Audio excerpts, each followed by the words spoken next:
हमारे साथ डॉक्टर जुल्फ़िकार काज़मी साहब मौजूद हैं, वॉशिंगटन डीसी से हमें ज्वाइन कर रहे हैं, माहिर बैनुल-अक़वामी अमूर हैं। Thank you very much sir, good morning, कैसे हैं आप? Very welcome and thank you so much. बड़ा बिल्कुल ये दिन जो है बड़े बड़े जोशो खरोश से मनाया आज। उसका सबब यह है कि एक अरसे दराज से हम ये सुन रहे थे कि पाकिस्तान ऐसा है, पाकिस्तान वैसा है, पाकिस्तान के मामलात ये हैं। अरसे दराज के बाद किसी आम आदमी नहीं बल्कि बल्कि सदर अमेरिका ने कहा कि आई लव पाकिस्तान, और ये कहा कि मेरे लिए कि आर्मी चीफ का, फील्ड मार्शल का मिलना मेरे लिए उनके साथ एजाज की बात, इफ्तिखार की बात। इससे आप अंदाजा लगा सकते हैं कि पाकिस्तान की इस वक्त जो मैं समझता हूं कि बशमूल मेरे आपके तमाम पाकिस्तानी और पाकिस्तानी अमेरिकन यहाँ पे जो हैं उनकी सेलिब्रेशन बनती है। ये एक मामूली लम्हा नहीं है। ओवल ऑफिस में और कैबिनेट रूम में जब उनको दोहराना दिया गया, और अब तो उसकी कुछ मालूमात भी जो हैं उससे मुताल्लिक जो है वो खबर भी बाहर आ गई कि क्या कुछ कहा गया। लेकिन मेरी दानिश में बहुत बातें हुई, लेकिन सबसे अहम बात जो है वो ये है कि पाकिस्तान के आर्मी चीफ को फील्ड मार्शल सैयद आसिम मुनीर को कहा गया कि आपसे मिलना मेरे लिए एजाज की बात है और मैं पाकिस्तान से मोहब्बत करता हूँ। ये मेरे ख्याल में ये आवाज हम एक अरसे दराज से सुनने के मुंतजर, इसलिए कि पाकिस्तानी अमेरिकन, आप देखिए यहाँ पे रैलीज का सिलसिला था, यहाँ पे जो पाकिस्तान से मुताल्लिक हम लोग खुद जो कुछ कर रहे थे वो बायस शर्मिंदगी था पाकिस्तान की। और मैं ये समझता हूँ कि ये खुशबख्त इंसान है सैयद आसिम मुनीर कि वो उस अंदाज से अपने आप को मनवाया उन्होंने कि मुझे हफीज जालंधरी का एक शेर याद आ रहा है। मैं इसको ये भी इसलिए कि ये खुशी की बातें हैं जरूर, और उसमें ये है कि हफीज जालंधरी ने कहा था कि हफीज अहले अदब कम मानते थे, बड़े जोरों से मनवाया गया हूं। लेकिन मैं इसका ये एक मामूली रद्दोबदल के साथ कि हफीज अहले हसद कम मानते थे, बड़े जोरों से मनवाया गया हूं, इसलिए कि हासिदीन इतने थे। और पाकिस्तान का एक सिलसिला जिस अंदाज से हम देख रहे थे वो बड़ा मुख्तलिफ था। लेकिन आप यकीन जानिए कि इससे मुताल्लिक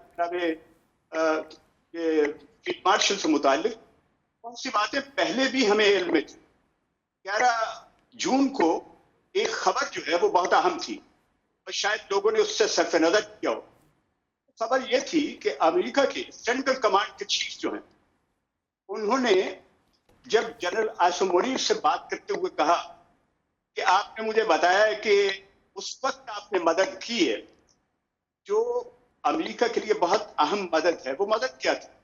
आपके इल्म में है कि जब अमेरिकी फौजियों का इनखला हुआ था और उसमें एक ऐसा शख्स जो दहशतगर्द था जिसने अमेरिकी फौजियों पे और उस वक्त एयरपोर्ट पे जो एबी गेट था उस पर हमला किया था और उससे बहुत नुकसान हुआ था। अमेरिका की बहुत एम्बेरसमेंट उस वक्त, इसलिए कि जहाज खड़ा था और लोग जो है जिस अंदाज से आपके इल्म में है कि जो इनखला वाली बात, उसके मास्टरमाइंड को पाकिस्तानी अफवाज ने गिरफ्तार किया और 11 जून को इसके बारे में खबर दुनिया ने सुनी।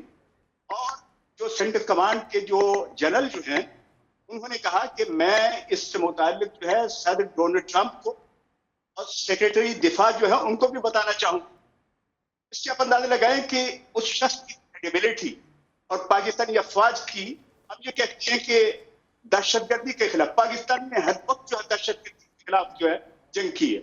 और ये मौका जो था खासतौर पे आज का दिन जो है हम सबके लिए उसको सेलिब्रेट करने का दिन था, इसलिए कि बहुत से हमने देखा कि गुज़श्ता अदवार में बहुत से सरबराहान आए, पाकिस्तान की बात कर रहा हूँ, लेकिन उनके साथ जो रवैया था अमेरिकी सदर का, उसमें यह था कि आदमी महसूस करता था कि अमेरिकी सदर के साथ पाकिस्तान की क़यादत की मुलाकात जो है एक मज़ाक़ खेज है।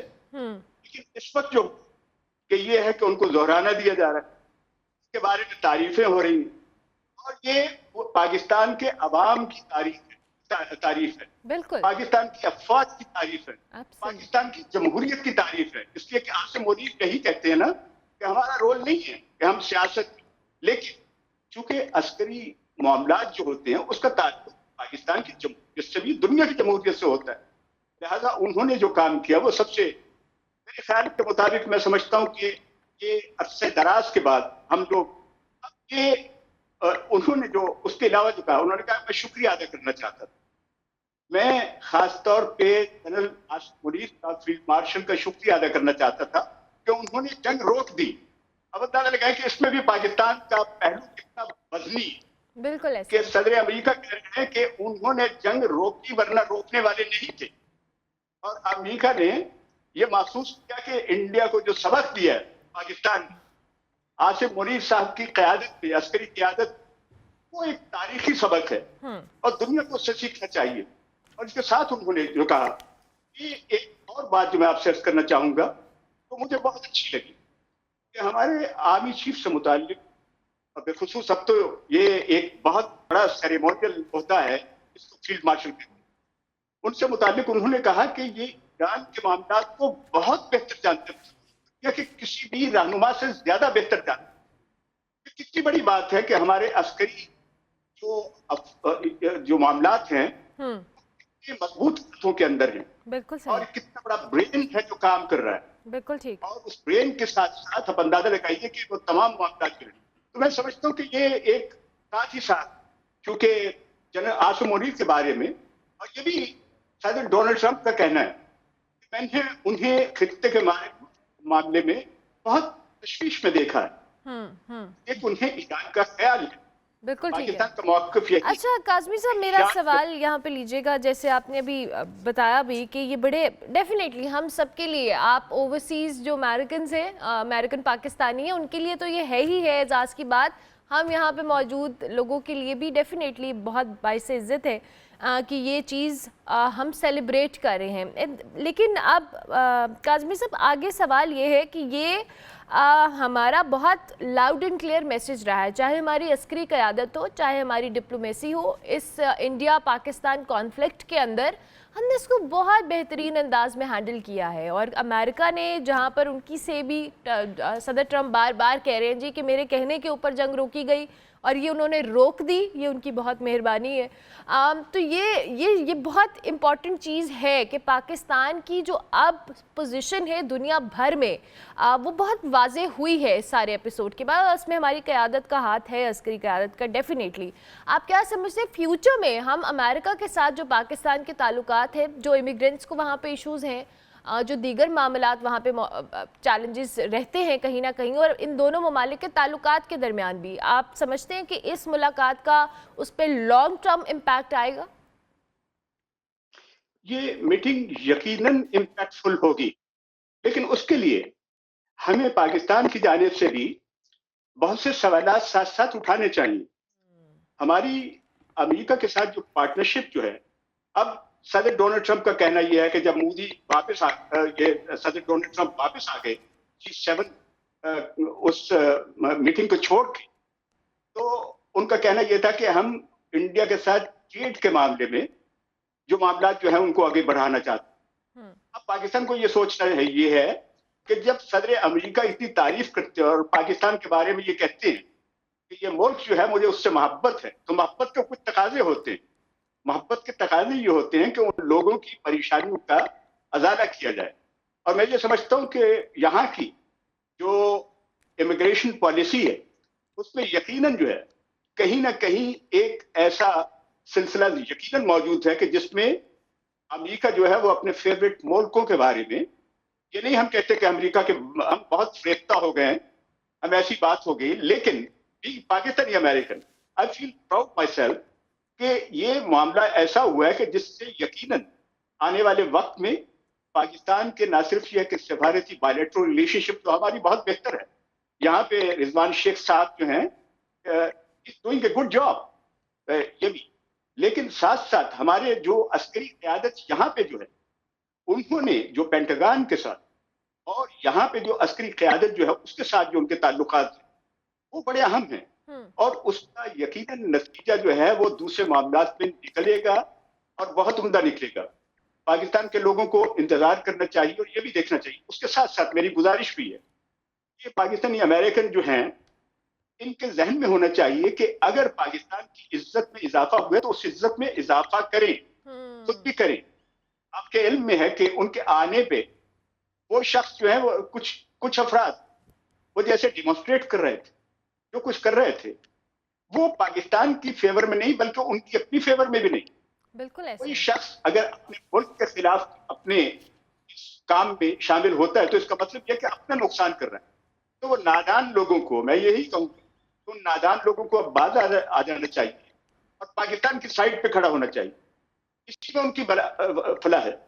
इससे पाकिस्तान का फायदा भी है, उनका फायदा भी है, उनकी जनरेशन से। यहाँ पे तो आपने सवाल किया है कि यहाँ पे क्या फायदे मिलेंगे। फायदे उसी सूरत में है कि जब उसका तासुर अच्छा हो, एक अच्छा इंप्रेशन क्रिएट करे कि सदर अमेरिका ने जो कहा है हम उस मेयार पे पूरे उतरते हैं। हमारे फील्ड मार्शल के बारे में तो उनकी राय इतनी अहम हो, इतनी आला हो, तो इसी तरह पाकिस्तानी अमेरिकन के बारे में भी ये जो है, और हमने कंट्रीब्यूट किया अमेरिका में। हमारी उस मेहनत को जाया करने की कोशिश की गई है कई सालों से कि ये जो सारा सिलसिला हो रहा था, हमने कोशिश की यहाँ पे पर्सनल अमेंडमेंट के हवाले से मुझ जैसे अफराद जो उन्होंने बड़ी मेहनत की, लेकिन यह कि उसका नतीजा उसके बाद में जो निकला और मुल्क की अंदरूनी सियासत को जैसे इम्पोर्ट किया गया अमेरिका के अंदर, तो एक तकलीफ से अमर था। उससे यकीनन निकलना चाहिए पाकिस्तानियों को। और मेरी उनसे इस्तदा है, गुजारिश है, और उनके भाई होने की हैसियत से, उनके एक एल्डर होने की हैसियत से यहाँ पे अमेरिका में, क्योंकि हम लोगों ने बड़ी मेहनत की है और हम देखना चाहते हैं कि पाकिस्तान की इज्जत और वकार जो बहाल रहे। जो अमेरिका के सदर ने कहा है उस मेयार पे हम पूरा उतरे। ठीक है। पूरा उतरने के लिए यही है कि हमारी कारकर्दगी बेहतर हो, हम यहाँ के लोगों के साथ अब मार्केट इकोनॉमी से फायदा उठाएं, ट्रेड सिर्फ इंडिया से ना हो, ट्रेड पाकिस्तान से हो। पाकिस्तान के बारे में सदर डोनाल्ड ट्रंप का ये बार बार कहना कि वो साजिशी करना चाहते हैं, इतनी बड़ी बात है। इंडिया उस पर एग्री नहीं है, लेकिन असल बात यह है कि सदर डोनाल्ड ट्रंप ये चाहते हैं, इसलिए कि he is a man of no war. वो कहते हैं कि मैं वार को पसंद नहीं करता। और इसमें बहुत सी चीजें हैं, ये जरूरी नहीं है मेरे ख्याल में अमेरिका की पॉलिसीज जो है उनको सस्टेन करे आइंदा के लिए, और ये देखे कि पाकिस्तान की कुर्बानियां क्या हैं। पाकिस्तान एक जोग्राफिया का उस अहम तरीन एक पिवटल रोल है पाकिस्तान का। उस पिवटल रोल को समझने के लिए जरूरी है कि अमेरिका उस हैसियत में पाकिस्तान की इमदाद करे जिस तनाजुर में आपने मुझसे सवाल किया कि यहाँ की इमिग्रेशन के मसाइल बेहतर हों, यहाँ की फ्री मार्केट इकोनॉमी से लोग फायदा उठाएं, यहाँ पे विजिटर्स वीजास जो हैं उसमें आसानी पैदा किया, मुश्किलात पैदा न की। अभी तक हम उस लिस्ट में नहीं है कि जो जिसमें मुश्किलात हैं, लेकिन रिस्ट्रिक्शंस अपनी जगह पे कुछ मौजूद हैं जिनको ईज करने की जरूरत है, उनको रिमूव करने की जरूरत है। तो आपने बहुत अच्छी बात कही है, मेरे ख्याल के मुताबिक इस पे अब पाकिस्तानी वो जो पाकिस्तान का परचम उठाने की बजाय वो रैलीज की तरफ, एहतजाजी रैलियों में जाते हैं, इस तरफ आए कि आइए हम मिल के काम करते हैं। ये पाकिस्तान उनका भी उतना ही है जितना मेरा है, जितना आपका है, तमाम लोगों का है। उसके लिए कोशिश करनी चाहिए। बिल्कुल ठीक है काजमी साहब। इन द एंड अभी ये जो मुलाकात है, और आपने जैसे ख़ुद कहा कि इस पर मुख्तलिफ मामलात पे बात हुई है, चंद ख़बरें बाहर आई हैं जिसमें हमने ईरान की सूरत हाल के हवाले से भी अंडर डिस्कशन हुई, बहुत सारी चीज़ें, और जो इंडिया पाकिस्तान कशीदगी रही है उस पर भी बात हुई है, तिजारती मामलात को लेकर भी बात हुई है। और इससे पहले हमने अमरीकी सदर डोनाल्ड ट्रंप की एक स्टेटमेंट भी सुनी भी थी, और उन्होंने जो आकर कहा भी कि मैं मसला कश्मीर के हवाले से बात करना चाहता हूँ। डू यू थिंक कि इसमें अमेरिका बड़ा इंपॉर्टेंट रोल अदा कर सकता है कहीं ना कहीं, अगर इसको प्रॉपर चैनल के थ्रू चीज़ों को आगे लेके जाया जाए? इसके लिए मोदी को भी समझना होगा कि पाकिस्तान अगर जंग नहीं चाहता, पाकिस्तान इन तमाम मामलात को रिजॉल्व करना चाहता है पीसफुली, और सदर अमेरिका उसमें कोई रोल अदा करना चाहते हैं, तो उसको खुशामदीद कहना चाहिए। लेकिन वो जंग रुकवाने के लिए तो उनसे कह सकते हैं कि जंग रुकवाएं, लेकिन मुस्तकिल जंगों का रोकना बहुत जरूरी है। उसके लिए मसला कश्मीर जो है वो एक कोर इशू है, इंडिया और पाकिस्तान के माबैन जो है वो एक कोर इशू है। इसको हल किए बगैर उस इलाके में पीसफुल सोल्यूशन जो है वो नहीं आ सकता। लिहाजा इस बात को अब समझ लेना चाहिए इंडिया को, तो उसके लोगों के लिए क्या बेहतर है। उसके लोग जो हैं उन्होंने उस 4 दिन की स्ट्राइक्स में अंदाजा लगा लिया कि पाकिस्तान कहाँ पे खड़ा है और हिंदुस्तान कहाँ पे खड़ा है, और उसमें उनकी कोशिश यही है कि वो पाकिस्तान के साथ इस पीसफुल अंदाज से वो तमाम हाइप जो थी वो अब देखा है आपने कि कैसे उसका हश्र किया हुआ। अब जो है वो सूरत हाल ये है कि वहां की क़यादत को ये चाहिए और यकीनन सदर अमेरिका का एक रोल बनता है और उन्होंने इसी हवाले से general Asim Munir field marshal को इसी हवाले से शुक्रिया अदा करने के लिए भी, और उन्होंने अंदाजा लगा लिया हुआ कि पाकिस्तान की कैपेबिलिटी क्या है, पाकिस्तान किस अंदाज से इस मामले में पेशरफ्त भी कर सकता है और अपना दिफा कैसे कर सकता है और कश्मीर के मसले के रेजोल्यूशन के लिए वो अमेरिका को क्या समझता है। तो लिहाजा इससे फायदा उठाना चाहिए। अच्छे सियासतदान तो वो होते हैं, मेरे ख्याल में Modi is a flop politician और उसने अपनी तमाम तर नाकामियों को इस जंग की शक्ल में मुसल्लत किया था पाकिस्तान Absolutely. और उसका नतीजा जो निकला कि मजीद नाकामी।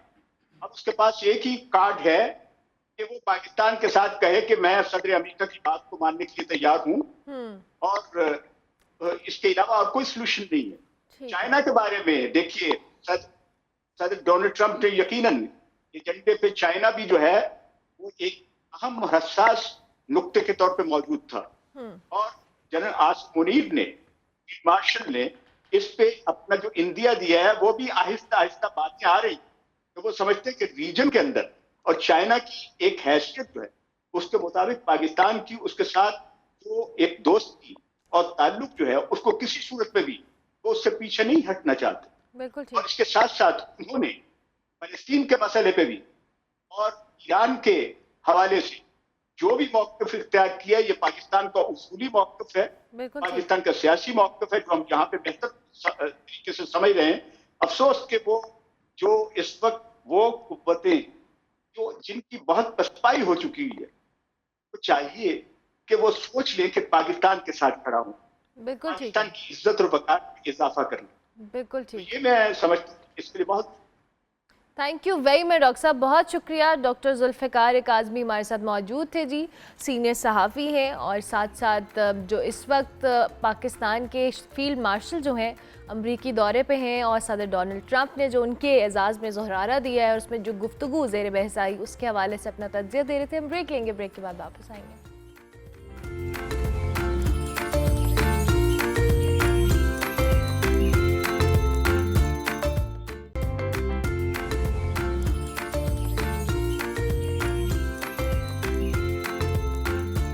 अंजा साकिब हमारे साथ मौजूद हैं, माहिर बैनुल अक़वामी अमूर हैं, उनको खुश आमदीद कहेंगे। Thank you very much Anja, I hope you are doing well. ये अब कशीदगी नहीं, जंग की सूरत हाल है जो कि 7वें रोज़ में दाखिल हो चुकी है और इसमें अमेरिका की स्टेटमेंट्स की बात की जाए, इंटरनेशनल जिनको हम आलमी ताकतें कहते हैं, हर एक का स्टांस सामने आ रहा है। जो रूस इख्तियार कर रहा है, टर्की ने जो स्टेटमेंट जारी की है, ये सारी चीज़ें वो हैं जो कि ख़त्ते के ओवरऑल एक सिनेरियो का तयन करती हैं। आप क्या समझती हैं इस सूरत हाल में क्या होने जा रहा है, दो कि ये एक बहुत क्रिटिकल सिचुएशन है इस खत्ते के अमन के हवाले से? जी 100% देखें, ये ईरान इजराइल का कॉन्फ्लिक्ट एक कोई छोटा कॉन्फ्लिक्ट नहीं है, क्योंकि हमें एक चीज़ देखनी पड़ेगी कि ईरान अनलाइक गज़ा जिसको इजराइल अटैक पे अटैक कर रहा है, कल भी आपको पता है खान यूनिस में तकरीबन 144 इनोसेंट लाइव्स वर लॉस्ट। तो ये ईरान हमें पता है कि वो एक गैरतमंद तौर से उन्होंने हमेशा समझा है कि हम पीड़ा उठाएंगे ह्यूमन राइट्स का, आलमी इस्लाम का, और ऑब्वियसली एक वो वाली रिलीजियस सेक्ट वाली फैक्शन भी है वहाँ पे, क्योंकि जिस दिन ये पहला अटैक कैरी ऑन किया गया, इट्स इंटरेस्टिंग टू नोट कि उस दिन जब ईद गदीर सेलिब्रेट की जाती है तो इमाम अली अलैहिस्सलाम बर्थडे, तो बहुत ज़्यादा कल अगर आपने सुप्रीम लीडर जो खामनी साहब है उनका भी बयान सुना हो तो उन्होंने भी इस चीज़ को तरजीह दी है, बल्कि even with in Pakistan, with in other countries ये उसको एक पहलू देने लगे कि जो जंग होगी वो बिटवीन राइट एंड रॉन्ग होगी, बिटवीन जस्टिस और जुल्म की होगी। तो ये एक चीज़ हमें देखनी पड़ेगी। उसके अलावा मुझे जहाँ तक फील हो रहा है कि देखिए हम एक सिटिंग टाइम बॉम्ब पे, क्योंकि इसके 1 of 3 आउटकम्स हो सकते हैं। नंबर 1, अगर यूएस इस वॉर में फुल फ्लेज शामिल हो जाती है, क्योंकि देखिए अभी तक ट्रंप ने जो स्टांस दिया है उसने यही कहा है कि एम्बिगुअस स्टांस है, कि लोगों को पता नहीं है कि what I am going to do. लेकिन अगर यूएसए फुल फ्लेज शामिल हो जाती है इस वॉर के अंदर, तो अगेन फिर आप ईरान को इनकरेज कर रहे हैं कि अगर वो न्यूक्लियर पावर है कि नहीं है, लेकिन वो विद इन डेज वो एक अपना टेस्ट कर ले। अगर न्यूक्लियर टेस्ट करता है ईरान, तो फिर वो एक डिटरेंस क्रिएट कर देगा इसराइल के फॉर्म में एंड एवरीथिंग, बिकॉज ऑब्वियसली अगर यहाँ तेहरान बॉम्ब होगा तो वहाँ फिर और उसके कॉन्सिक्वेंसेज ऑब्वियसली जेरूसलम में, वाशिंगटन डीसी तक जाएंगे। द अदर थिंग इज कि हमें नोट करना है कि इसका जो इन्फ्लुएंस है इस पूरे खित्ते के अंदर, आपने खित्ते की बात की तो हम स्ट्रेट ऑफ हॉर्मुज़ की बात करते हैं कि कल भी हमें बताया गया है कि again Iran is very serious कि वो चाहे तो स्ट्रेट ऑफ हॉर्मुज़ में बहुत सारी जीसीसी कंट्रीज भी इन्वॉल्व हैं जहां ऑयल की सप्लाई जो है ना अफेक्ट हो सकती है। तो ब्रिटिश रॉयल नेवी के एक ऑफिसर हैं टॉम शार्प, जिन्होंने कल भी 16 जून को ये स्टेटमेंट दी थी कि देखिए ईरान के पास ये एब्सोल्यूट एबिलिटी है कि वो स्ट्रेट ऑफ हॉर्मुज़ अगर क्लोज करता है। ऑलरेडी हमने देखा कि जिस दिन पहली दफा अटैक हुआ था 7% तक ऑयल प्राइसेस गई हैं, स्टॉक्स क्रैश किए हैं। उसके अलावा नॉट जस्ट फॉर यूएस लेकिन चाइना के लिए बहुत सारी जीसीसी कंट्रीज हैं जहाँ पे कतर, ओमान, कुवैत, जिनके लिए बहुत एक इम्पोर्टेंट जो है ना राउट है, जिसको अगर अफेक्ट हुआ तो पूरी की पूरी ग्लोबल एनर्जी का, क्रूड ऑयल का जो एक निज़ाम है, एलएनजी का निज़ाम है, ये डिस्टर्ब होगा। दूसरी चीज़ ये कि जीसीसी की कंट्रीज अगेन आई थिंक कि मैं जो सेंस कर रही हूँ कि थोड़ा सा प्रेशर होगा towards US and other countries के इसके ऊपर एक सीज फायर की तरफ जाया जाए।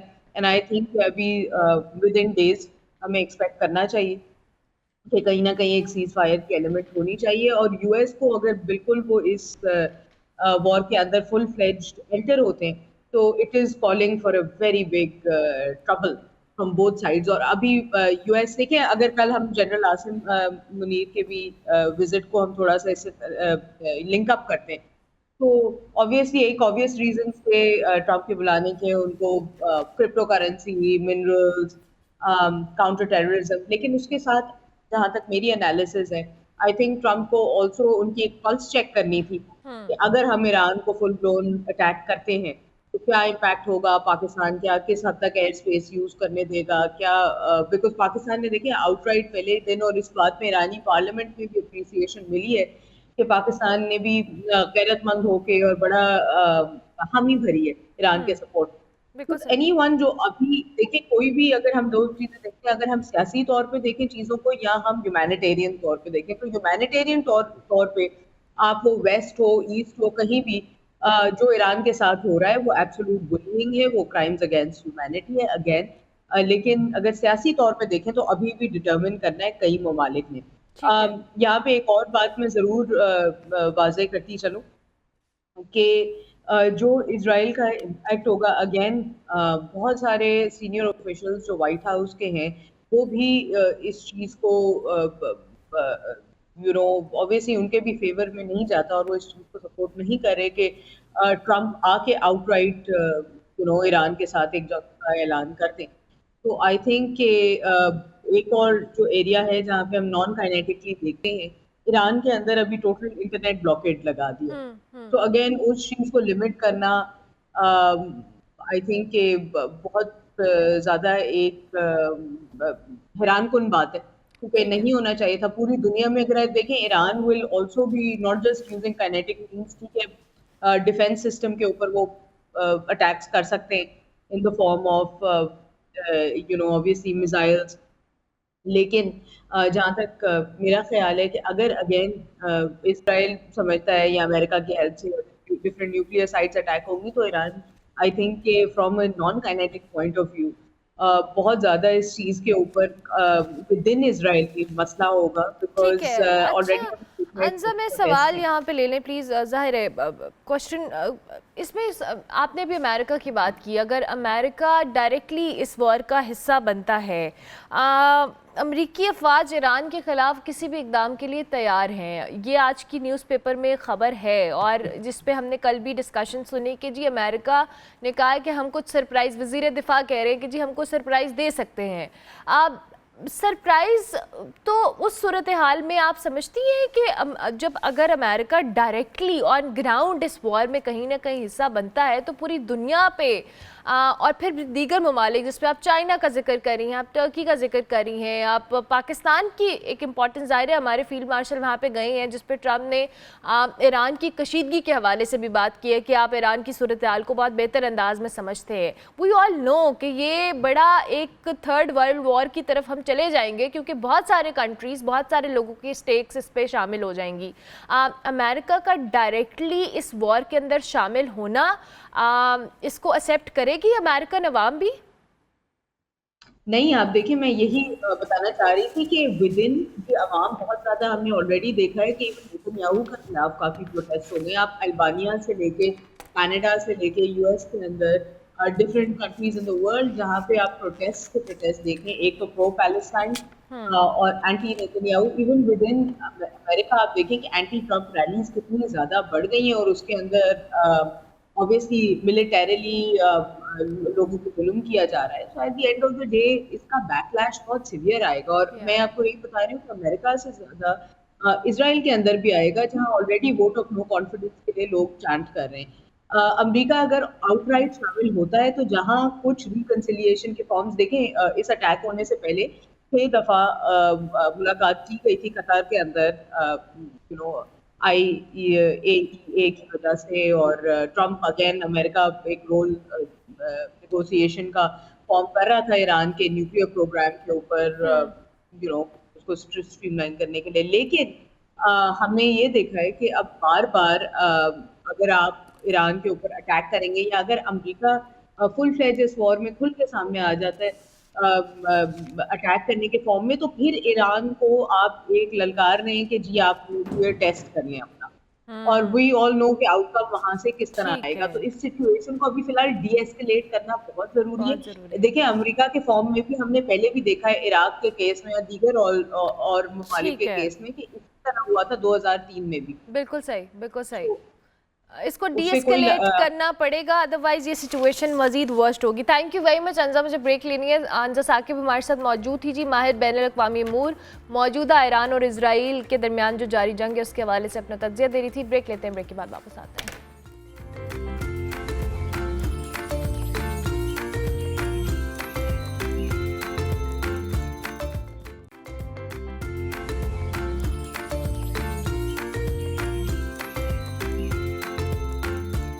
हमारे साथ मौजूद है। अस्सलाम वालेकुम अतर जाहिद, गुड मॉर्निंग, कैसे हैं आप? ठीक ठाक हैं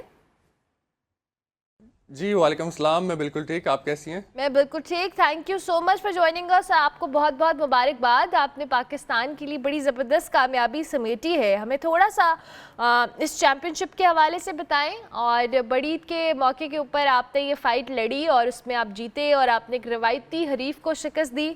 हाउ डज़ इट फील?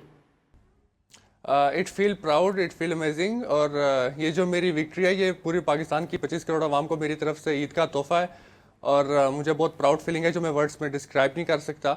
और बेसिकली जो पिछले साल मैंने इंडिया को हरा के इंटरनेशनल चैम्पियनशिप टाइटल विन किया था, ये मुझे अभी दोबारा एक और दूसरे इंडियन से चैलेंज आया था, तो मैंने सक्सेसफुली अपना ये टाइटल डिफेंड किया है और पूरे पाकिस्तान को प्राउड किया है। और बेसिकली मेरा मैच तो स्केड्यूल नहीं था इंडिया के साथ, मैं भी अपना जापान और डिफरेंट जो मेरे टूर्नामेंट्स आ रहे थे मैं उसकी तैयारी कर रहा था।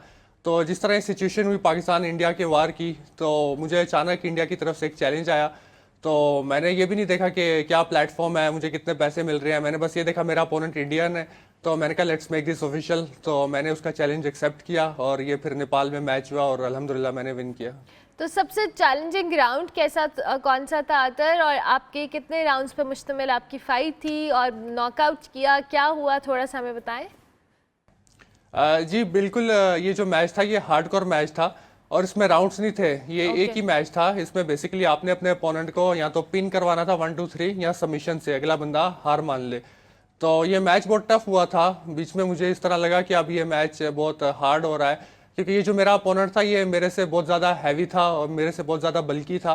तो इसके लिए मुझे उसका जो भी मैं उसको अपने मूव्स या टेक्निक हिट करता था उसको कुछ असर ही नहीं होता था।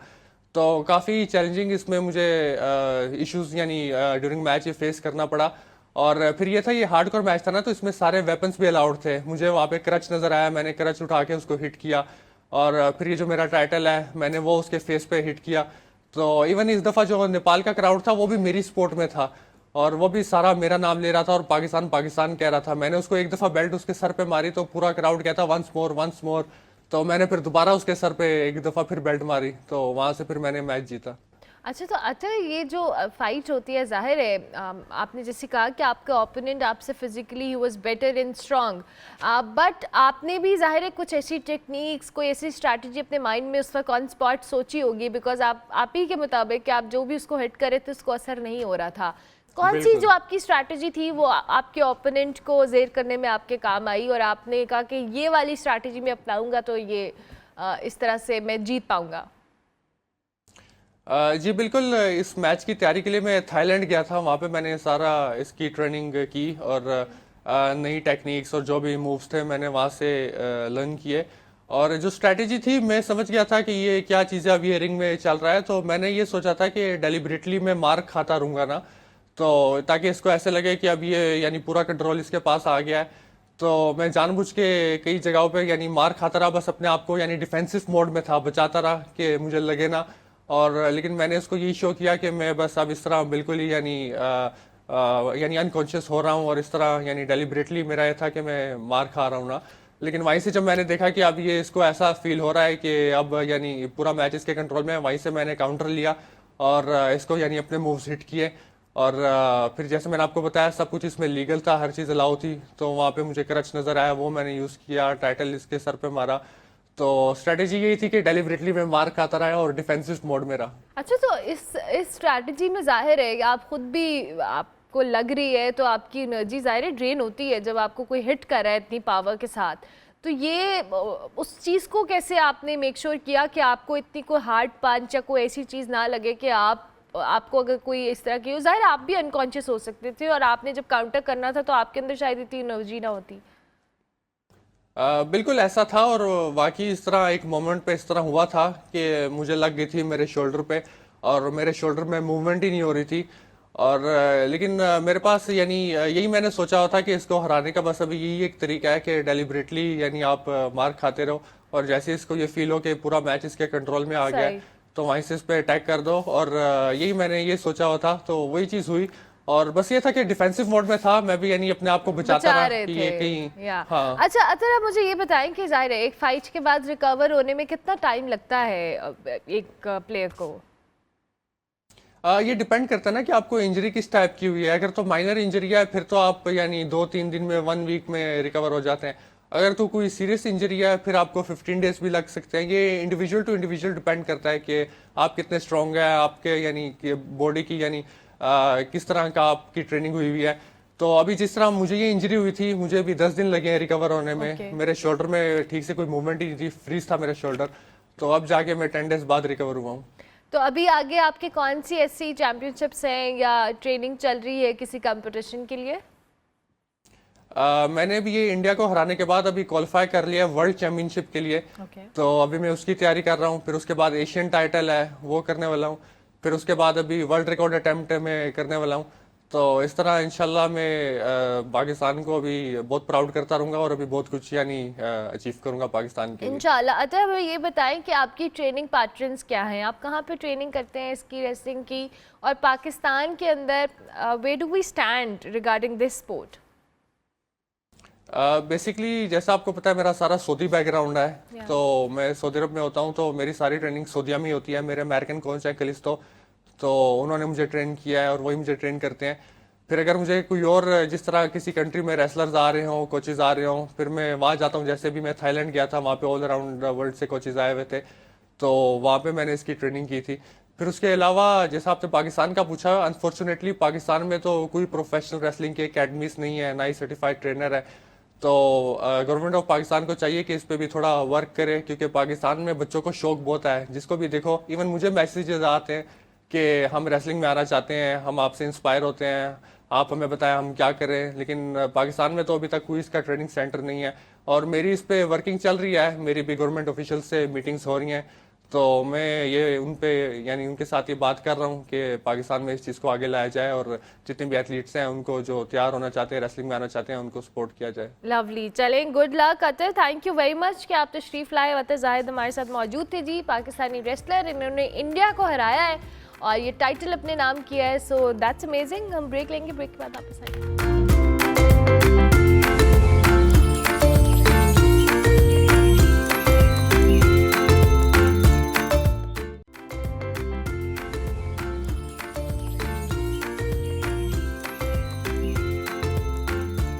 इकबाल खान महसूद साहब हमारे साथ मौजूद हैं, रहनुमा MQM है और रुकने कौमी असम्बली है, उनको हम खुश आमदीद कहेंगे। इकबाल खान साहब बहुत शुक्रिया आपका।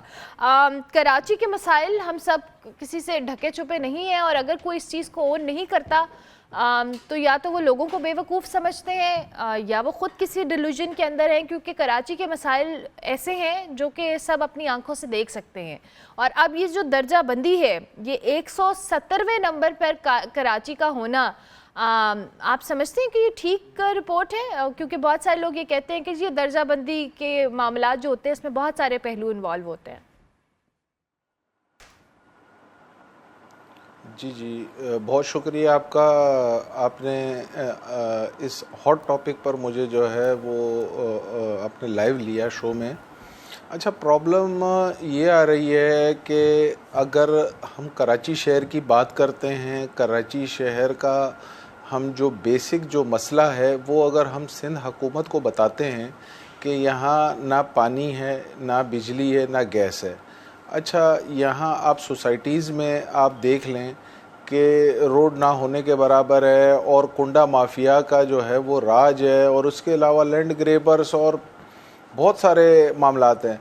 लेकिन देखें, बेसिक ज़रूरियात जो हैं वो पानी, बिजली, गैस, ये गवर्नमेंट का काम है। गवर्नमेंट जो है 18वीं तरमीम के बाद जो है वो गवर्नमेंट को चाहिए कि ये चीज़ें आवाम को प्रोवाइड करे। 17 सालों से पाकिस्तान पीपल्स पार्टी सूबे पर हुकूमत करती चली आ रही है लेकिन आप ये देखें, 22,000 अरब रुपए इन 17 सालों में खर्च करने के बावजूद कराची जो है वो आप देखें रोज़ बरोज़ तनज़्ज़ुली का शिकार हो रहा है। 170 आप मुझे बता रही हैं, मेरे हिसाब से शायद हो सकता है एक आध जो है वो नंबर और जो है वो हम नीचे की तरफ चले गए हों। इस वक्त दुनिया का जो है वो आप ये कह लें कि सबसे बदतरीन शहर है। यहाँ आप धूल मिट्टी देख लें, यहाँ आप मिसमैनेजमेंट देख लें, यहाँ आप ट्रांसपोर्ट का हाल देख लें। इसके अलावा आप ये देखें कि जगह जगह पथारे लगे हुए हैं, गदागर माफिया का राज है और नशा करने वाले आप देखें हर पुल के नीचे। और मज़े की बात यह आप देखें, पुल के साइड पर जितने भी आपके डिवाइडर्स वगैरह हैं, जो भी लोहे की चीज़ है, वो हमारे जो ये नशा करने वाले मंशियात के आदी अफराद जो हैं वो शहर में दंदनाते फिर रहे हैं। गवर्नमेंट की कहीं रेट ही नहीं है। अच्छा, गवर्नमेंट को जब ये कहते हैं तो फिर वो जो है अपना फिर वो दूसरा कार्ड खेलने शुरू हो जाते हैं मजलूमियत का, और फिर वो अपने मामलात गिनवाना शुरू कर देते हैं कि हमारी ये कुर्बानियाँ हैं, ये कुर्बानियाँ हैं। मुराद अली शाह साहब, बिल्कुल हम आपकी कुर्बानियों को डिनाई नहीं करते, लेकिन K4 का मंसूबा आप के इल्म में होगा कि इसको भी जो है वो काफ़ी साल हो गए, लेकिन जो है वो कंप्लीट करने के करीब नहीं है। वो बार बार इनको कहते हैं कि 18वीं तरमीम के पास जो है वाटर बोर्ड आपके पास है, आप इस मसले को हल करें। कराची शहर की आबादी वो 4 करोड़ प्लस हो चुकी है, आप उसको गिने या ना गिने, लेकिन जो गंदम आ रही है कराची में, अगर आप उसके फिगर उठा के देख लें तो वो 4 करोड़ प्लस लोगों की गंदम कराची शहर में एंटर हो रही है। तो इसी तरह से जितनी भी ये जो बेसिक नीड्स हैं, इनकी आप जो तकसीम कर रहे हैं, जो भी डिवीज़न है, वो तो कम से कम मुनसिफाना करें कि यहाँ के लोगों को पानी, बिजली, गैस, बाकी रोज़गार तो है ही नहीं। सही है ना? आप ये देखें, पढ़े लिखे जितने भी आप अगर नौजवान देख लें तो वो फूड पांडा और वो इस तरह की जो है ना डेली वेजेस जॉब्स करके अपना गुजर बसर कर रहे हैं। और बहुत अफसोस की बात है। देखिए, यहाँ इनके पास यूथ के लिए कोई प्रोग्राम नहीं है। यूथ हमारी रुलती फिर रही है और ये जो क्राइम है इसका डायरेक्टली इन चीज़ों से जो है वो ताल्लुक है। इंटरप्ट कर रही हूँ। देखिए, यूथ की बात तो चले हम करते ही हैं और करनी भी चाहिए, लेकिन at the end of the day जो क्राइम रेशो है वो भी आप अभी उसको साइड पे रखें। बेसिक है जी, सड़क पानी, रोजगार, ये वो बेसिक नेसेसिटीज़ हैं जो हर शहरी का राइट है। पहले तो अव्वल तो कोई मंसूबा कंप्लीट होता नहीं है क्योंकि वो कहते हैं जी फंड्स नहीं है। और K4 मंसूबे का आपने जिक्र किया, इस बार भी सीएम जो हैं उन्होंने कहा है, मुराद अली शाह साहब ने, कि जी बजट कम मिला है तो अब इस बार भी K4 कंप्लीट नहीं होगा। और अगर कोई मंसूबा कंप्लीट हो जाता है तो उसके ऊपर वो कहते हैं जी कि अवाम हमें मुबारकबाद दे कि हमने जो शाहराह भुट्टो बनाई है ये भी हमने एक तोहफा दिया है लोगों को, उन्हीं के टैक्स के पैसों से उन्हीं को सब कुछ लेकर, और उनके लिए अगर कोई काम किया तो वो भी उन पे एक एहसान है कहीं ना कहीं गवर्नमेंट का। देख जी जी बिल्कुल, देखें डिलीवरी तो है नहीं। अब वो मैं तो ख़ुद ये मेरी कोशिश होती है कि अगर हम तनकीद भी करें तो वो भी पॉजिटिव हो, वो तनकीद बराए तनकीद ना हो, वो कोई तामीरी तनकीद हो। इनको अक्सर हम पॉइंटेशन करते हुए आए हैं, इनकी हमने इनको नाकामियाँ भी गिनवाई हैं, इनको हमने इनके वीक जो ग्रे एरियाज़ हैं वो भी हमने इनको बताएं कि ये आपके ग्रे एरियाज़ हैं।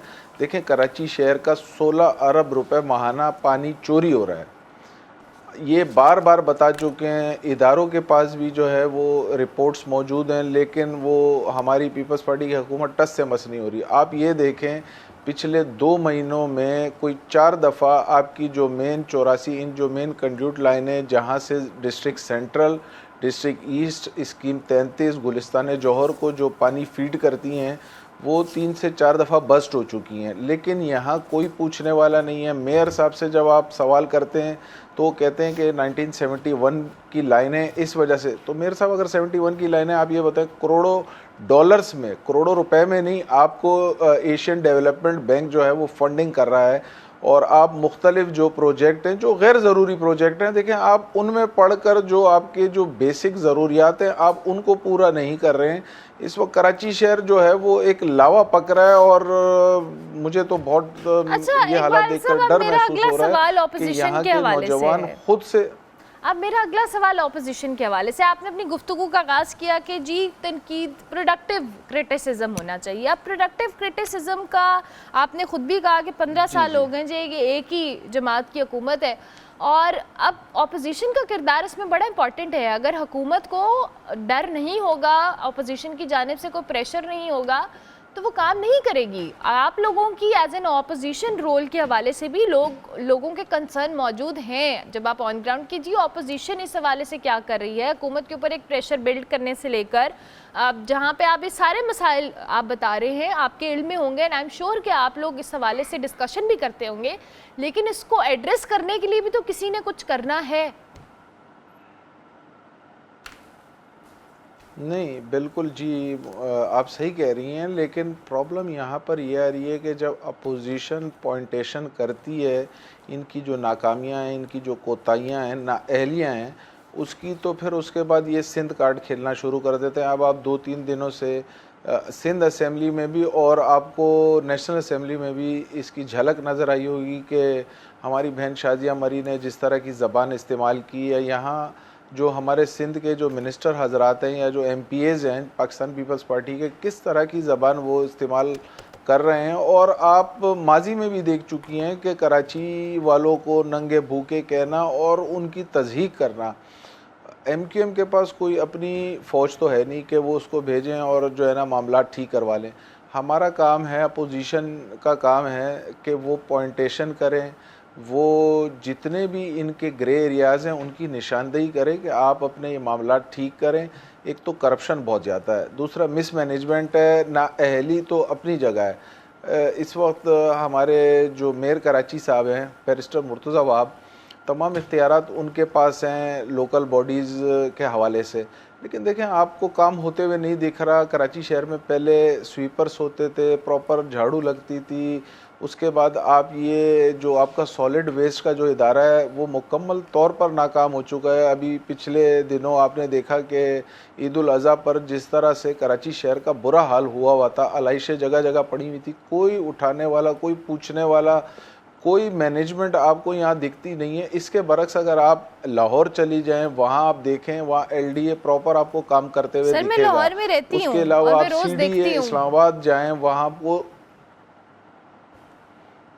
जी जी, तो आप देखें ना, आप खुद मुझे बताएं कितना बड़ा डिफरेंस है। कराची शहर, सिंध जो है वो 67% रेवेन्यू दे रहा है, कराची जनरेट करके दे रहा है। इस दफ़ा भी हमने बजट में यही तजावीज़ दी कि देखें कराची शहर ये वो गायें हैं जो आपको दूध दे रही है, लेकिन कम से कम आप इसको चारा और पानी और इसकी देखभाल तो करें। अगर आप इसकी केयर नहीं करेंगे तो ये 67% से भी जो है वो हम हाथ धो बैठेंगे।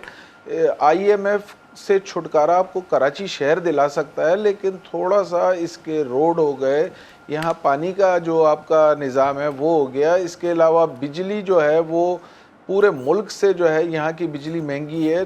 2019 का एक केस है, हमारी स्टैंडिंग कमेटी में हमने रखा कि इलेक्ट्रिक के ज़िम्मे हमारे कोई 25 बिलियन रुपीस कराची की इंडस्ट्रीज़ के हैं। जो कोविड के ज़माने में एक ISPA पैकेज आया था, जो इंडस्ट्रियल सपोर्ट पैकेज था, उसकी मद में के इलेक्ट्रिक खा गया। दूसरे आप ये देखें जितने भी महंगे IPPs हैं, वहाँ की जो बिजली है वो कराची शहर जो है वो अपना के इलेक्ट्रिक वाले जो है ना वो परचेज़ कर लेते और महंगी बिजली यहाँ लोगों को देते हैं। और आप ये देखें ये पीक आवर और ये आवर, ये तो चलें एक दूसरी बहस है, लेकिन अगर हम यहाँ जो हमारे सिंध हुकूमत के मातहत जितने भी इदारे हैं, वो चाहे KMC हो, वो DMC हो, पार्क्स एंड सर्विसेज हो, आप ये देखें पहले अक्सर जो है वो कराची शहर वो का जो नाम से ही अंदाज़ा हो जाता है कि ये रोशनियों का शहर है, लाइट्स ऑफ सिटी। लेकिन अब आप ये देखें यहाँ आपको जो है वो खंभों पर लाइट्स नहीं दिखेंगी। सर ये उनकी हम नाअहली है, लाइट्स उतार कर ले गए। मेन आप अगर मैं आपको हम सब देखते हैं, जानते हैं, लेकिन उसके बावजूद हम कुछ कर नहीं पा रहे हैं। ये सबसे बड़ी बेबसी है। Thank you very much Iqbal Khan Mehsud sahab कि आपने हमें ज्वाइन किया। रहनुमा MQM और रुकने कौमी असम्बली हमारे साथ मौजूद थे। जी, हुकूमत मानने को तैयार नहीं है और ये कोई पहली दर्जाबंदी नहीं है जो कराची के हवाले से सामने आई है। और लास्ट टाइम भी इसी तरह की एक रिपोर्ट आई थी जिसपे CM समेत मुख्तलिफ रहनुमाओं ने कहा था कि ये बिल्कुल उसको डिस्कार्ड कर दिया था उस रिपोर्ट को कि बिल्कुल फारिग रिपोर्ट है, ऐसा नहीं हो सकता कि कराची इतने बुरे हालात में हो। फिर आप, मैं और रहने वाले लोगों की आंखें ख़राब हैं, हम सबको ज़रूरत है कि इसको ठीक कराएं, क्योंकि कराची तो ठीक नहीं हो रहा, आंखें ठीक हो जाएं तो ये बेहतर है। ब्रेक लेते हैं।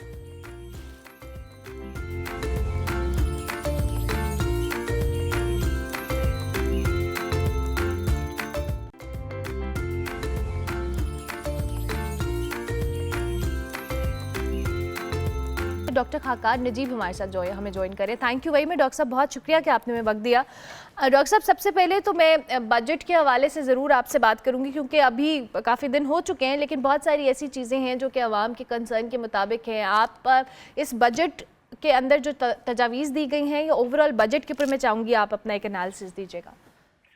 उर्मिला, ये जो बजट है ऑब्वियसली IMF की एंगेजमेंट में है, and you and I have spoken for so long on this.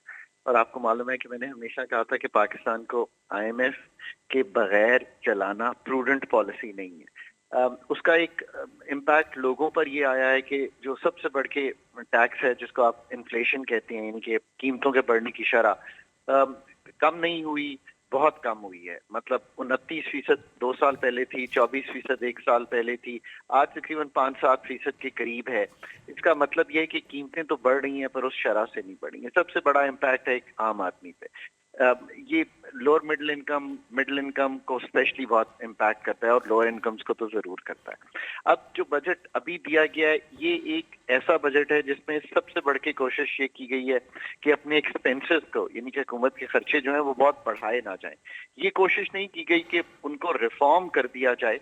वो एक बड़ा ही डीप प्रोसेस है कि पेंशन का रिफॉर्म हो, इनकम सपोर्ट को टारगेट किया जाए, जनरल सब्सिडीज ना दी जाएं, लोगों को बिजली के बिल की बजाय घर पे पैसे दिए जाएं, वो उसको खर्चा कर सकें जैसे कि वो चाहते हो। ये तो एक डीपर बात है, पर कोशिश की गई है कि एक्सपेंडिचर्स ना बढ़े।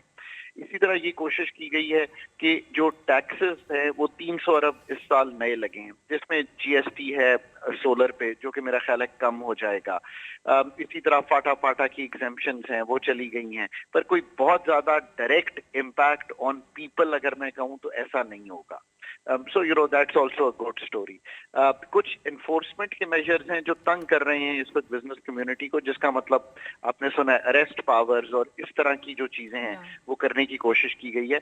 उसको अब टेम किया जा रहा है कि ऐसी पावर्स ना दे दी जाएं जो लोगों को बहुत ज्यादा हरासमेंट की तरफ ले जाएं कमिश्नर लेवल पर, तो उनमें जिसे कहेंगे सेफ गार्ड्स बिल्ड किए जा रहे हैं। पर जो अच्छी बात है कि प्रोविंसेस एक बहुत बड़ा तरक्याती प्रोग्राम देंगी। आप ये इमेजिन करें कि पूरा वफाक जो है वो 1000 अरब का डेवलपमेंट प्रोग्राम देगा। तो लोगों की समझ के लिए कह रहा हूँ, कराची, लाहौर, पेशावर और क्वेटा मिलाकर पाकिस्तान में 2800 अरब खर्च करेंगे आपकी सेहत पर, आपकी एजुकेशन पर, आपकी मूवमेंट पर, ट्रांसपोर्ट पर, इंफ्रास्ट्रक्चर पर।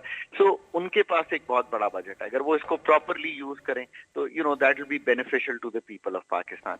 पर अभी भी एक इनडायरेक्ट टैक्सों का बोझ लोगों पर है जो रिपेयर होना है। अभी भी जो आप कमाती हैं 32 लाख तक अगर आपकी सालाना सैलरी है, उसको कम जरूर किया गया है। एक कोशिश जरूर की गई है कि 1 से 3% का आपको रिलीफ टैक्स पे आए, पर वो उस तरह की कोशिश नहीं है कि जिस तरह हम रिटेल, होलसेल, एग्रीकल्चर पे शिफ्ट कर दें इन टैक्सेस को और आपकी इनकम का जो टैक्स है वो स्विट्जरलैंड की तरह ना हो, बल्कि एक तरक्की पजीर मुल्क की तरह हो, ताकि आप फील करें कि your contribution is equivalent to the contribution जो बाकी एरियाज कर रहे हैं। आखिर में जो हमारा एक अच्छा कदम है वो ये है कि कुछ ड्यूटीज इंपोर्ट पे कम की गई हैं ताकि कोई कारोबारी रॉ मटेरियल मंगवा सके ये इंडस्ट्रियलिस्ट के लिए और बाहर भेज सके। रियल एस्टेट पे कुछ टैक्सेस विद होल्डिंग भी और एक एफपीडी लगी हुई थी वो उड़ा दी गई है, सो दैट रियल एस्टेट का कारोबार जो है वो थोड़ा सा ट्रांजैक्शंस जो हैं वो दोबारा शुरू हो जाएं। ये एक ओवरऑल जायजा है। ये बजट खर्चे को संभाल कर और बहुत नए टैक्सेस लगाए बगैर एक जो गैप है उसको कम करने की एक कोशिश है। ये एक ओवरऑल अच्छा सर, चूंकि डॉक्टर साहब आपकी और मेरी इस बजट के हवाले से कई अरसे से बात हो रही है और इवन लास्ट बजट पे भी हम जब डिस्कशन कर रहे थे आपने भी रिफॉर्म्स की टर्म यूज़ की और आप जैसे बहुत सारे ऐसे सीनियर लोग इन रिफॉर्म्स का जिक्र करते आ रहे हैं और बार हाँ इस पे एम्फेसाइज करते हैं कि रिफॉर्म्स हमें करनी होंगी। आप दो कि हम IMF के बगैर बहुत सारी चीज़ों को नहीं एग्जीक्यूट आगे कर सकते, but at the end of the day हमें अपने इंटरनल मैटर्स को for the longer run improve करना है और उसके लिए रिफॉर्म्स की बात की जाए, गवर्नेंस की बात की जाए, ये बेसिक इश्यूज हैं जिनको जब तक एड्रेस नहीं किया गया। सूबों की आपने बजट एलोकेशन के हवाले से बात तो की, लेकिन डॉक्टर साहब हम हमेशा चैलेंजेस से दो चार रहते हैं। अभी आपके सेगमेंट से पहले मैं कराची के मसाइल के हवाले से सेगमेंट कर रही थी और उसमें भी गिला रहता है सूबों को कि वफाक की जानिब से जो बजट होते हैं राइट जगह पे तकसीम नहीं होते हैं, फिर उन पर इम्प्लीमेंट नहीं होता। ये वो चैलेंजेस हैं जो गवर्नेंस रिलेटेड हैं। बजट एलोकेट होना और उसका सही इस्तेमाल होना, ये दो बड़ी डिफरेंट चीज़ें हैं। और मिला पाकिस्तान में एक तो 5 हुकूमतें हैं, ये हमेशा याद रखना चाहिए। आई थिंक बहुत ज्यादा बोझ डाल दिया जाता है मिस गवर्नेंस का वफाक पे। तो आपने बहुत अच्छी बात सामने रखी है कि 5 हुकूमतें हैं पाकिस्तान में, एक वफाक और 4 चलें गिलगित बल्दिस्तान को भी अगर ऐड कर लें। तो इनका अब हुजम जो है 60% वफाक अपने रिसोर्सेज ट्रांसफर करता है चारों प्रोविंसेस को। ये बात आपकी बिल्कुल दुरुस्त है कि अब जो डीपर काम है वो क्या है कि NFC नेशनल फाइनेंस कमीशन जो है उसको दोबारा सोचना चाहिए। एक ऑन अ लाइटर नोट ये मैं कहता हूँ कि 82% जो डिविजिबल पूल है, यानी कि जो पैसे तकसीम किए जाते हैं वो इस चीज पे है कि पॉपुलेशन जो है किसकी ज्यादा है। तो क्या हम इंसेंटिवाइज कर रहे हैं सूबों को कि वो पॉपुलेशन बढ़ाते चले जाएं ताकि उनको रिसोर्सेज ज्यादा मिले। सो NFC का रिव्यू होना। और मैं हमेशा कहता हूं कि अभी हम NFC पे उस तरह बात नहीं कर रहे। जब बजट खत्म हो तो हमें NFC पे बात करनी, इसलिए कि जो मीडिया और स्कॉलर्स हैं उनको NFC पे एक जिसे कहेंगे एटमॉस्फेयर बनाना चाहिए, एक एम्बियंस बनाना चाहिए कि पॉलिटिशियंस जो हैं वो उस तरफ जाएं और जाकर रिव्यू करें उसको, कि ऐसा नहीं हो सकता कि तकसीम 82% इस चीज पे हो, इसका कोई इंसेंटिव ना हो कि आपने टैक्स कलेक्ट करना है, इसका कोई इंसेंटिव ना हो कि आपने कितनी अपनी तरक्की के जो मयार है उनको बेहतर किया। सो यू हैव टू नज द प्रोविंसेस कि वो टैक्स भी कलेक्ट करें और फिर जो लोकल गवर्नमेंट्स का इजरा है। ये आपकी बात लोगों की दहलीज पे गवर्नेंस तब मिलेगी जब लोकल गवर्नमेंट जो है वो इफेक्टिव होंगी पाकिस्तान में। सो ये एक्सट्रीमली इम्पोर्टेंट और यही वो रिफॉर्म प्रोसेस है। इसी तरह मैंने पहले का 2-4 रिफॉर्म वफाक में जो और करनी है वो ये है कि जो आपके बिल को कम करके भेजते हैं बिजली का वो ना करें, बल्कि अगर आप सब्सिडी की हकदार हैं तो आपको बेनजीर इनकम सपोर्ट प्रोग्राम के तहत एक सब्सिडी का अमाउंट या जिसको टारगेटेड सब्सिडी कहते हैं वो मिल जाए। ये एक मतलब फितरी अमल है जिसकी तरफ हमें जाना है कि हम जनरल सब्सिडी से निकले। इसी तरह जो हुकूमत के डिविजन्स हैं, जो उनका काम नहीं है फेडरल गवर्नमेंट का, वो सूबों को देना, उनके खर्चे कम करना, पीएसडीपी में उनके खर्चे कम करना, ये एक थॉट प्रोसेस है जिसकी तरफ पाकिस्तान को आगे बढ़ना है। मैं बार बार कहता हूं कि पाकिस्तान में इस वक्त एक स्पेस मिल गई है, एक वक्त है, एक जिसे कहेंगे रूम मिल गया है, और इसमें अगर अपनी सर्जरी नहीं करेंगे उन चीजों की जो मुल्क के निजाम को मसावी बनाएं, जो टैक्स के निजाम को मसावी बनाएं, जो एक्सपेंडिचर जहां होने हैं वहां पे हो रहे हों, और प्राइवेट सेक्टर को स्पेस मिल रही हो ताकि वो जिस तरह टेलीकॉम में, बैंकों में काम करता है, उसी तरह एनर्जी सेक्टर में उसकी इन्वॉल्वमेंट हो, पीआईए नीचे जाए। ये वो रिफॉर्म का प्रोसेस है जो मुल्क में जब तक जिसे कहेंगे जड़ नहीं पकड़ेगा, पाकिस्तान उस तरह ग्रो नहीं कर सकता कि नौकरियां निकलें। असल रिलीफ इन दी एंड नौकरियां हैं। बिल्कुल सही। अच्छा, इन द एंड डॉक्टर साहब, मेरा सवाल इंटरनेशनल एरिना पे जो इस वक्त एक क्रिटिकल सूरत हाल है, जाहिर है उसका इकोनॉमीज़ पे इम्पैक्ट आएगा। ऑयल फील्ड के हवाले से बात की जाए और ऑयल प्राइसेस को लेकर बात की जाए, और Pakistan as we all know and speak about it कि पाकिस्तान को चैलेंजेस हैं। अगर ये मामला मज़ीद ट्रिगर होता है या प्रोलॉन्ग होता है तो डेफिनेटली कहीं ना कहीं पाकिस्तान पे भी इसका इम्पैक्ट आएगा।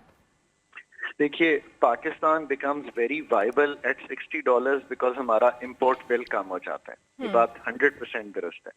इन 75-76 जो इस वक्त तेल की कीमत है, हमारा जो डिस्ट्रेस है वो शुरू हो जाता है। 80 से ऊपर पाकिस्तान का जो इम्पोर्ट बिल है वो एक डिस्ट्रेस में चला जाता है, $90।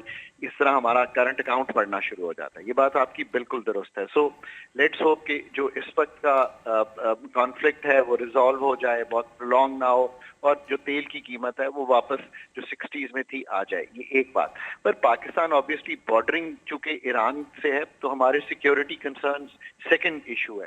थर्ड जो हमारा कंसर्न है वो ऑब्वियसली ये है कि डिप्लोमेटिकली हम ईरान के भी क्लोज हैं, पर आप ये भी देख रही हैं कि इस वक्त यूएस, मिडल ईस्ट, वेस्ट के साथ पाकिस्तान का जो ब्रांड इमेज है वो 10 मई जो इंडिया के साथ हमारी चपकलिश हुई थी उसके बाद एक बहुत ही बेहतर इमेज लेकर हम एक ट्रू रियलिटी लेकर उभरे हैं। सो इसका जो पाकिस्तान ने अपने आप को मेंटेन करना है diplomatically aligned with the world in terms of जो हमारी देरीना रवाबत ईरान से हैं प्लस विद द वेस्ट। फिर ये देखिए ना, जो इकोनॉमिकली तेल की अलावा जो खित्ते का रीजनल स्टेबिलिटी है इन टर्म्स ऑफ ट्रेड वो इम्पैक्ट होती है, फ्लाइट मूवमेंट, ट्रेड मूवमेंट। और हम तो ईरान के साथ अपना ट्रेड जो है वो बढ़ाना चाह रहे थे। लास्ट ये बात हुई थी कि ये $2.5-3 अरब का ट्रेड जो है आने वाले सालों में इसको बढ़ाया जाए, वो डिस्टर्ब होता है। इसी तरह कार कंट्रीज का ट्रेड, पाकिस्तान का जो रीजन है, ये जो पूरा साउथ एशिया, और हम अगर मिडल ईस्ट से बात करें तो ये उस तरह ईस्ट एशिया की तरह ट्रेड नहीं कर सका, और ये एक वीकनेस है कि हम एक दूसरे को कंपेटिटिव एडवांटेज में वो चीजें बेच नहीं सके। सो ये जब तक रीजनल स्टेबिलिटी लॉन्ग टर्म नहीं आती, ये बियॉन्ड द लोग तो सिर्फ चूंकि बात करते हैं तेल की कीमत की, मैं कहता हूं कि नहीं, it is much beyond that. हमने मिडल ईस्ट की फूड बास्केट को सप्लाई करना है, हमने ईरान के साथ बार्टर ट्रेड एंड बियॉन्ड की गुफ्तगू करनी है, हमने कार कंट्रीज को अपनी एग्रीकल्चर सप्लाई करनी है। So we have to think much more. Unfortunately हम जिस रीजन में रहते हैं, हमारे दोनों बॉर्डर और अब ईरान का एक्सपोज्ड है, तो ऑब्वियसली एक हमारी डिफेंस एक्सपेंडिचर पे भी एक प्रेशर आता है। तो ये एक ओवरऑल जायजा है। बट मैं आखिर में फिर ये कहता हूँ कि आई नो कि बहुत हम मुश्किल दौर से गुजरते हैं और हर चीज है, but brand Pakistan today holds a very very different value than it used to hold before 10th of May, और हम सबको उसका शुक्र अदा करना चाहिए। Definitely definitely. Thank you very much doctor साहब, बहुत बहुत शुक्रिया आपका। और जब भी आप बात करते हैं इकोनॉमी रिलेटेड समझ में भी आती है और बहुत हौसला भी मिलता है कहीं ना कहीं। डॉक्टर खाकार नजीब हमारे साथ मौजूद थे, इकोनॉमी के हवाले से बात कर रहे थे। हम ब्रेक लेंगे, ब्रेक के बाद वापस आएंगे।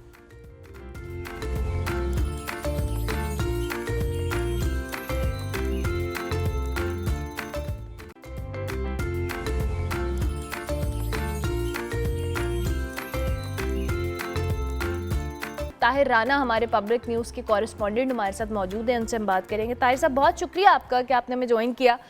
वीडियो सोशल मीडिया पे आई, फिर हुकूमत और हुकाम एक्शन में आए, मालिकान को 15 लाख रुपए जुर्माना तो हो गया, लेकिन फिर ये तो बड़ी तशवीशनाक बात है क्योंकि इस झील के आसपास बहुत सारे ऐसे होटल्स हैं जो कि ऑलरेडी ऑपरेशनल है, इन पे कोई चेक एंड बैलेंस नहीं था। ये जो अब एक वीडियो के बाद लोगों को ख्याल आया कि अच्छा इसमें तो गंदा पानी शामिल हो रहा है, वो भी एक गैर मुल्की से आने वीडियो लगाई। जी बहुत शुक्रिया। और ये बड़ा अहम सवाल है आपका कि जॉर्ज बुकले के व्लॉग के बाद ही एक्शन क्यों। लेकिन मैं यहाँ ये बताता चलूँ कि माजी में भी इन्वायरमेंटल प्रोटेक्शन एजेंसी जो कि जिसका एक्ट बना था 2014 में गिलगित बल्तिस्तान में, और ये नाफिजुल अमल है 2014 से, और तब से अब तक मुख्तलिफ ऐसे बड़े होटल्स के खिलाफ नोटिस सर्व होते रहे। लेकिन चूंकि इन लोगों के इनके सोर्सेज हैं या इनकी पहुंच बड़ी है कि एक नोटिस होने या कुछ हिस्सा सील करने के कुछ दिनों बाद वो दोबारा से ओपन करने पर मजबूर हो जाते हैं। अभी हाल ही में जो ये गैर मुल्की व्लॉगर की तरफ से जो व्लॉग आया, उसके बाद चीफ सेक्रेटरी गिलगित बल्तिस्तान ने इस पर फौरी एक्शन लिया और मुतल्लिका महकमे को बुलाया, बल्कि मुतल्लिका महकमे के डायरेक्टर समेत उनके अमले ने मौके पर विजिट किया। होटल के एक हिस्से को सील भी कर दिया गया, 15 लाख जुर्माना किया गया। ताहम होटल इंतजामिया को ये हिदायत की गई है कि अगर 3 महीने के अंदर अंदर अगर आपने ये जो ट्रीटमेंट प्लांट है इसे इंस्टॉल नहीं किया तो होटल को मुकम्मल सील कर दिया जाएगा। अभी कुछ दिन पहले भी एक होटल जो कि इन्हीं सियाती मकामात पर वाक़या है, उस होटल को भी 2.5 लाख रुपए का जुर्माना किया गया था। अब ऐसे बड़े होटल्स जो कि एक पर नाइट का 2.5 लाख रुपए चार्ज करते हैं, उनको अगर आप 2.5 लाख रुपए जुर्माना करेंगे तो उनकी सेहत पर कोई फर्क नहीं पड़ना, उन्होंने कोई ट्रीटमेंट प्लान नहीं लगाना। अब गिलगित बल्तिस्तान में और भी बहुत सारे, अब जैसा कि आपको पता है इंटरनेशनल एयरपोर्ट बना शिकारदू में, तो वहाँ भी इंफ्रास्ट्रक्चर बहुत बढ़ गया है। शिगर में, शिकारदू में और बहुत सारे मकामात पे बड़े बड़े स्ट्रक्चर्स खड़े किए जा रहे हैं। अब इन्वायरमेंट चूंकि पूरे पाकिस्तान में अगर देखा जाए तो गिलगित बल्तिस्तान ही वो इलाका है जहाँ के ग्लेशियर्स और जहाँ के पहाड़ों की वजह से हमारा मौसम किसी हद तक बेहतर रहता है। अगर हम इको टूरिज्म की तरफ ना जाएं और हम इस माहौल को खराब करते रहें और हम यहाँ पे जो टूरिज्म गिलगित बल्तिस्तान आ रही है उसे अगर हम ऑर्गेनाइज ना करें तो मुस्तकबिल में यहाँ का जो इन्वायरमेंट है अगर ये खराब होता है तो पाकिस्तान को इसका बहुत बड़ा नुकसान हो सकता है। एक तरफ तो क्लाइमेट चेंज की वजह से असरात पहले से मौजूद हैं, सैलाब की शक्ल में और दीगर आफात की शक्ल में इन इलाकों में मौजूद है। अच्छा ताहिर साहब, मेरा एक सवाल है यहाँ पर। अच्छा, अभी आपने ये बात की कि जुर्माने हो रहे हैं, 2-2.5 लाख जुर्माने से आपकी बात बिल्कुल ठीक है कि किसी की सेहत पे कोई असर नहीं होना। ये एक पुरानी फुटेज भी है जो हमारी टीवी स्क्रीन पे चल रही है जिसमें अताबाद झील की बात कर रहे हैं, जहाँ पे ये प्लास्टिक की बॉटल्स, कूड़ा, और ये भी वहाँ के मुकामी लोग और सियाहतों ने ये फुटेजेस बनाई थी और उन्होंने सोशल मीडिया के ऊपर डाली थी। That's very embarrassing. लेकिन at the same time I think कि ये सियाहों के लिए भी जुर्माने होने चाहिए। ये होटल मालिकान तो जो कर रहे हैं वो कर रहे हैं, जो सियाह वहाँ पे जा रहे हैं अगर ये गंद फैला रहे हैं तो इनके ऊपर भी जुर्माने होने चाहिए और इन पे कोई लॉ बनना चाहिए, इनको सजाएं होनी चाहिए, क्योंकि टूरिज्म के पॉइंट ऑफ व्यू से देखा जाए तो ये एक नेचुरल हैबिटेट को, इकोसिस्टम को डैमेज कर रहे हैं कहीं ना कहीं। तो आप समझते हैं कि यहाँ पे टूरिज्म के हवाले से जो टूरिस्ट आ रहे हैं उनके ऊपर भी चेक एंड बैलेंस या उनको भी फाइन या उनके लिए भी लीगल एक्शन होना चाहिए जो ये गंद फैलाते हैं? बिल्कुल भी नहीं है। माजरत के साथ ये जो इदारे हैं मुख्तलिफ, वो होटल्स और इनकी चेकिंग तो करते हैं लेकिन टूरिस्ट को यहाँ पे खुली छूट है। टूरिस्ट को बहुत सारे हवालों से टूरिज्म पुलिस की है कि इलाके के अंदर रवायत भी ऐसे कि टूरिस्ट को ज़्यादा तंग नहीं किया जाता। लेकिन बहरहाल ऐसा कोई कानून